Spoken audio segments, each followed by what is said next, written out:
नाज़रीन, खिपरे में एसटीपी पारां सिंध जा बेट वफ़ाक़ हवाले करण ख़िलाफ़ एहतजाज कयो वियो। तफ़सील असद शर जी रिपोर्ट में। तो खिपरो जे मेन चौक ते मौजूद आहियूं। मुझे बैक साइड में तव्हां ॾिसी सघो था त एसटीपी जा कारकुन ऐं खिपरो जा शहरी वफ़ाक़ पारां जेको सिंध जे बेटनि ते कब्ज़ो कयो आहे उन ख़िलाफ़ सरापा एहतजाज बणियल आहिनि। वधीक इन्हनि मुज़ाहिरीन खां पुछंदासीं त इन्हनि जो छा चवणु आहे। सिंध जे इंच जी हिफ़ाज़त असां सिंधी क़ौम कंदासीं। बेट सिंधी क़ौम आहे। असां पंहिंजी माउ धरती खे माउ सम्झूं था। हलाकू ख़ान ऐं चंगेज़ ख़ान ऐं तुर्गन खे बि असां जेको आहे सो मोह न आहिनि। असां अदम तशद्दुद ते यकीन रखूं। असेंबलियुनि जो घेराव कंदासीं। असां हिन जे गवर्नर हाउस जो घेराव कंदासीं। असां पढ़े लिखे समाज में ऐं पढ़िया लिखिया आहियूं। असां लीगल तरीक़े सां असां कोर्टुनि में वेंदासीं। असां पाकिस्तान जी कोर्टुनि मां उमेदु रखूं था त असांखे इंसाफ़ मिलंदो।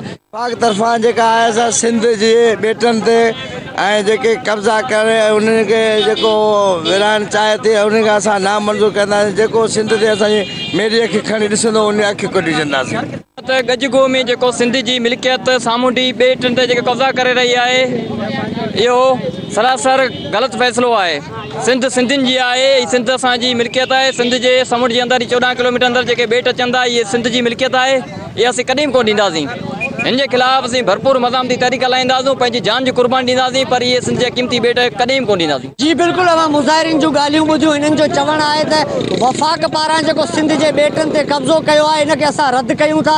हिननि जो वधीक चवणु आहे त वफ़ाक़ पारां जेकॾहिं सिंध जे बेटनि ते कब्ज़ो ख़तमु न कयो वियो त असां समूरी सिंध में सरापा एहतजाज बणंदासीं। हिननि जो वधीक चवणु आहे त सिंध जा जेके बेट आहिनि उन्हनि ते सिर्फ़ु सिंध जो ई हक़ आहे। जी।